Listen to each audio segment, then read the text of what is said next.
একজন নারী একজন পুরুষের জন্য খ্যাতি।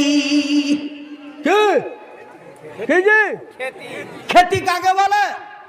আমার খেদিকে বলে ভুঁই, তোমার খেদিকে কি কহে? ভুঁই কহে। আর খেদিকে ফের কেউ জমি কহে, তোর খেদিকে কহে মাশাআল্লাহ।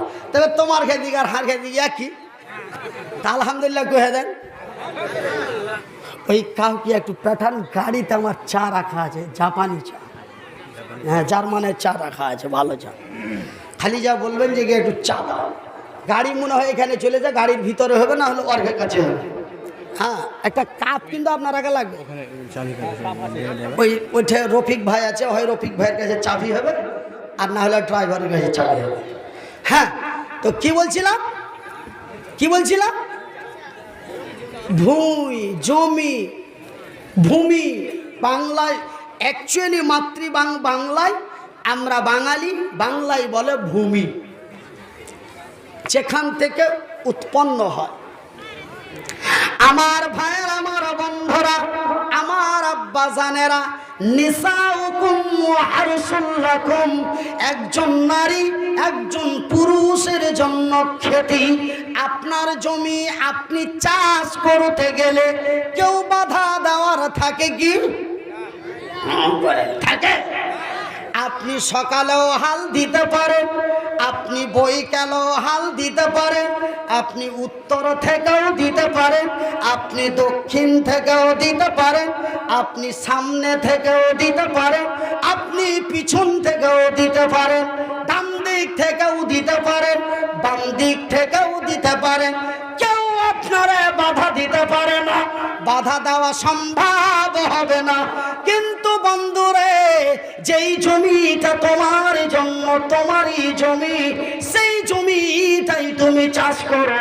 ওই জমি থেকে যদি অন্য জমিতে যাও, তবে তোমার পিঠের চাম তুলে নেওয়া হবে। কথা ঠিক কিনা? আই চাপাচাপি করতে যা মাথা ফাটাফাটি হয় না তোমার দিকে? আরে সুবহানাল্লাহ, তুমি হারকে দিকে মত নিবা। হারকে দিকে একজনকে উল্টা কোদল দেওয়ার একই বাড়িতে শেষ করে দিলাম। খালি একটু ঘাস কেটেছিল তার লেগেছি, বুঝতে পারলে? তবে বন্ধুরে, এক জমি থেকে যদি অন্য জমিতে যাও, তোমাকে যেমন পাশের জমিওয়ালা আসতে দিবে না, এমনি যেন বলা হয়েছে নিসাউকুম হারসুল লাকুম, তুমি তো একজন নারী একজন পুরুষের জন্য খ্যাতি। যেইভাবেই পারো, যখনই পারো চাষ করো। কিন্তু বন্ধুরে, অন্যের জমিতে যেও না, সেটা যেন যাওয়া বড় অন্যায়। পাশের জমিওয়ালা যেন মেনে নিতে পারবে না। ঠিক এখানেই দ্বিতীয় একটি শব্দ ব্যবহার হয়েছে, ইল্লা দুব্বুর, ওই জমি থেকে এই জমিতে আসিও না। ওইখানে যদি তোমার জমির আইলের পাশের জমিতে যদি যেতে নিষেধ করা হয়, তবে এক দেশের জমি থেকে আর এক দেশের জমি কেমন করে চাষ করতে পারো? এটা কি কম বড় অন্যায়? এটা কি কম বড় অবিচার? এটা কি কম বড় অশ্লীলতা? এটা কি কম বড় ঘৃণিত, লজ্জিত? আমার আল্লাহ বরদাস্ত করতে পারেন নাই। মহান স্রষ্টা বরদাস্ত না করতে পেরে হযরতে জিবরিলকে পাঠিয়ে দিলেন। ওগো জিবরাইল, লুতের কমেরা যেই অন্যায় চালু করেছে, এরা যা অশ্লীলতা চালু করেছে, এরা নিজের বিবিকে বাদ দিয়ে এরা এক পুরুষের সাথে মিলন করেছে। ওগো জিবরাইল, লুতকে বলে দাও, ওগো জিবরাইল, লুতকে খবরটা দিয়ে দাও, আমি তাদের রাখবো না, আমি তাদের বরবাদ করে দেব। ভাই গো, আমার আল্লাহ বরদাস্ত করতে পারেন নাই হযরতে লূত আলাইহিস সালাতু সালামের ওই বদমাশ কওমগুলিকে। আমার আল্লাহ বরবাদ করে দিয়েছে, মাটির উপর থেকে মাটির নিচে পাঠিয়ে দিয়েছে, ধুলিসাৎ মরুভূমি করে দিয়েছে। রে আমার মুসলমান ভাইয়েরা, রে আমার ভারতের বন্ধুরা, রে আজকের মা বোন খালা বাবারা, এত অন্যায় অন্যায় অবিচার অশ্লীলতার করার পরেও এত অন্যায় মাতলামি মসুদখোরি ব্যভিচারী চেনাকারী মিথ্যা শয়তানি রাহাজানি এতগুলি অন্যায় করার পরেও আমার আল্লাহ আমাদের সুস্থ রেখেছেন। আমার আল্লাহ সামান্য ছোট ছোট আযাব দিয়ে ছোট ছোট গজব দিয়ে আমাদের একটু পরীক্ষার দিকে ফেলে। আমার নবীর বলে যাওয়া কথা, আমার নবীর বলে যাওয়া কথা, রে আমার উম্মত উম্মতিরা, তোমরা এমনই অন্যায় অত্যাচার করো না, তোমরা এমনই অশ্লীলতা বিচার করো না।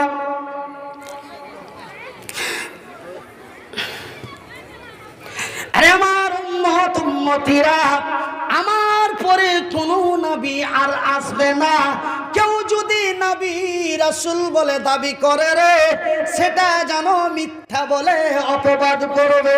রে বিশ্ব জগতের নর নারীরা, রে আমার উম্মত উম্মতিরা, রে আমার সাহাবী গুণেরা, আমার পরে কোনো নবী আসবে না।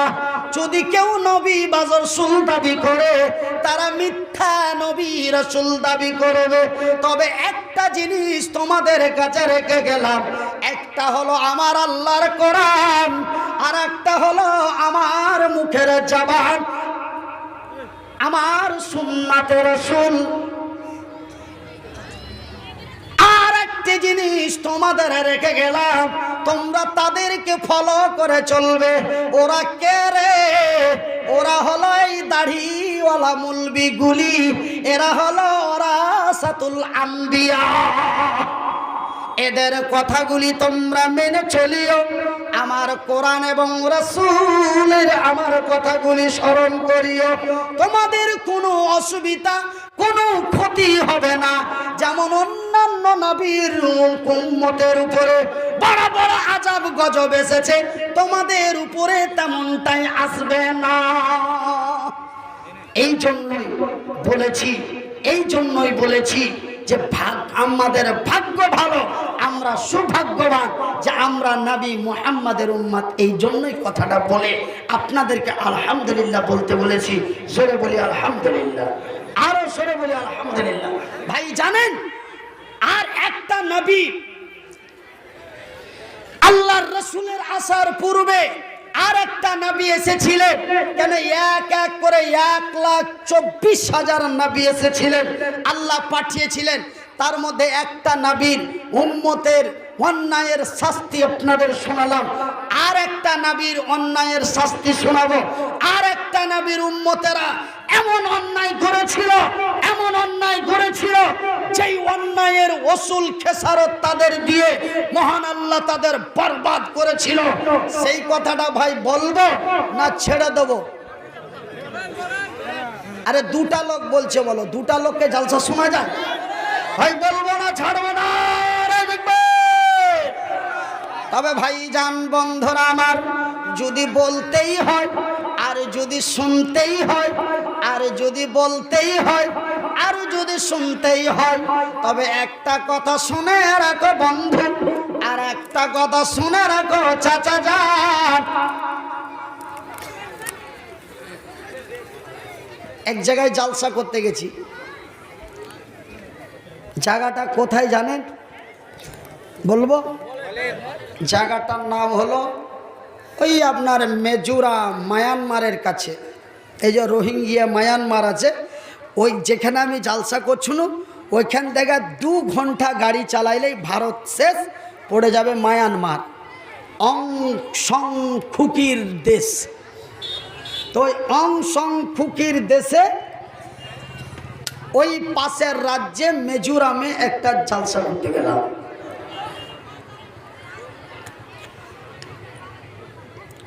তো ওখানে জালসা করতে গিয়েছি,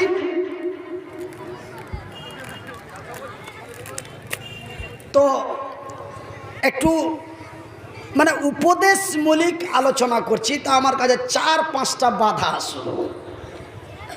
আমাকে বলছে, হুজুর আমরা এইগুলো ওয়াজ শুনবো না। বুঝতে পারলেন কি বললে? এগুলা ওয়াজ শুনবো না। তো কিতা শুনবেন? আমি বললাম কিতা শুনবেন? তার মানে কি কোনটা শুনবে কিতা শুনবেন? তো বলছে হুজুর ওই যে নাবি আছে না, এই যে নাবির যে নাবি পাইগাম্বার আছে না, হেগোরও জীবনী কর। তার মানে নবীর জীবনের কথা কহ, সাহাবীদের জীবনীর কথা কহ, মানে এগুলা ওয়াজ করতে গেছে। ও বাবারা, আমার রাসূল যখন মদিনায় গেল, এগুলা ওয়াজ করতে গেছে। তার মানে কামাইঠা ওয়াজ শুই না ওর মিজাজ খারাপ। তো মুলবি সাহেব হারাকে মুসলমান থেকে বাদ করে দিচ্ছে, মানে এমন ওয়াজ করতে চালু করেছে তো আমরাকে মুসলমান থেকে বাদ করে দিছে। তখন ওইগুলা ওয়াজ আমাকে করতে মানা করছে, আমাকে যে এইগুলা ওয়াজ করিয়ে না, ওই নরম ওয়াজ গেলা করো। আমি তখন ভাই দিলাম একদম। নবী যে তায়েফে গেলেন, তায়েফে যে কি যন্ত্রণা কষ্ট পাইলে ওই ওয়াজ লাগলো করতে। মানুষকে কাইন্দা চলে যায়, কে গাড় কাপড় ভিজিয়ে দিলে, কে আর মাফলার ভিজা। আমি তো কোচে হারে একবার করে বুক ফাটছে, এটা আসলে ওর কান্দ না। আমি ওয়াজ করবো কি খেলে, আমি অবধি আল্লাহ কোন ওয়াজ চালু হইল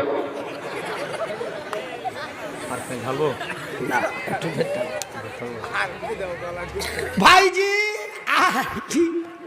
ওয়ার্গে ব্যাগ কোলার কান্দন দেখে আমি ওয়াজ কি করবো, আমি খালি বড় বড় চোখেরা তাই যে কাজ হয়ে গেছে। এরা এতই নবীর পাগল, এরা এতই সাহাবীদের পাগল, তো দেখি এরা কতই পাগল। তখন আমি বললাম বাবারা, ওগো আমার আম্বাসানেরা, ওগো আমার আম্মাসানেরা, যারা নবীর পাগল হয়েছে গো, যারা নবীর পাগল হয়েছে গো, রে নবীর পাগলেরা, আমার রাসূল দয়ার নবী বিশ্বের নবী বলেছেন, মান বানা লিল্লাহি মসজিদান বানাল্লাহু লাহু বাইতান ফিল জান্নাহ। রে নবীর পাগলেরা, রে নবীর আশিকেরা, রে নবীর দিওয়ানারা, আমার রাসূল বলেছেন, মান বানা লিল্লাহি মসজিদান বানাল্লাহু লাহু বাইতান ফিল জান্নাহ। যারা আল্লাহর ঘর বানায়, আল্লাহ তাদের ঘর বানায়। আল্লাহর ঘর বানা হয় এখানে, আল্লাহ তার আবার বান্দার ঘর বানায় তার জান্নাতে। রে নবীর পাগলেরা কে আসো গো, নবীর এই হাদিসটার সম্মান দিয়ে, নবীর এই হাদিসটার উপরে আমল করে এই টিনের মসজিদের জন্য টাকা 10,000 দেবে।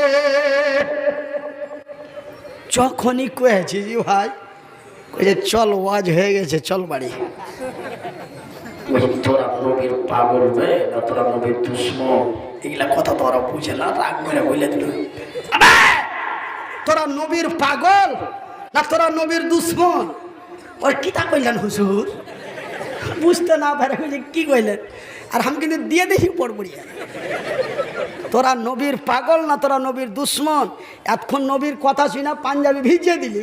আর আল্লাহর রসুল বলেছে বুখারী শরীফের হাদিস, যে যারা আল্লাহর ঘর বানায়, আল্লাহ ওদের ঘর বানায়।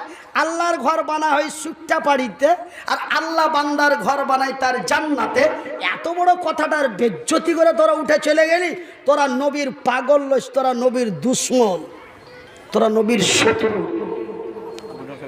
কেন আল্লাহর ঘরের লেগা তোর কাছে হাত বাড়াইলু, তোরা একটু আগে কাইন্দা পাঞ্জাবি ভিজালি, আর এখনই ফের নবীর কথা শুনা পালিয়ে গেলি। এটা নবীর পাগল লয় রে।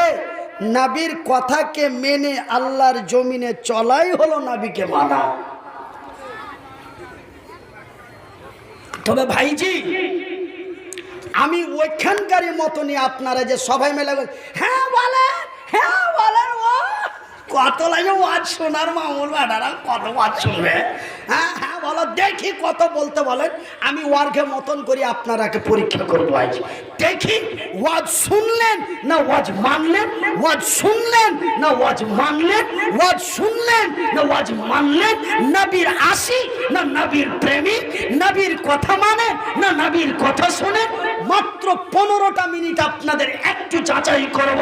ভাইজান বন্ধুরা আমার, আমি প্রথমে একটা কথা বলেছি, রাসূল বলেছেন বুখারী শরীফের হাদিস, আল্লাহ মাসলুমের দোয়া কবুল করে। রাসূল বলেছেন বুখারীর হাদিস, আল্লাহ মুসাফিরের দোয়া কবুল করে। রাসূল বলেছেন বুখারীর হাদিস, আল্লাহ মায়ের দোয়া কবুল করে। রাসূল বলেছেন বুখারীর হাদিস, যারা মসজিদ বানায় যারা মসজিদ বানায় আল্লাহ তাদের ঘর বানায়। যারা মসজিদ বানায় আল্লাহ তাদের ঘর বানায়। যারা মসজিদ বানায় আল্লাহ তাদের ঘর বানায়। এটাও বুখারীর হাদিস, ওটাও বুখারীর হাদিস। এই বুখারীর হাদিস দুটোকে সামনে রেখে আমি এই মতো হাত দুটি দিয়ে দোয়া করব। আছেন কোনো আব্বা, আছেন কোনো আম্মা আপনাদের এই বোতলবাড়ি এই এলাকাটায়? আমি অনেক দিন পরে এসেছি, গতবার মনে হয় এই দিকে কোথায় এক জায়গায় এসেছিলাম, অতগুলো স্মরণে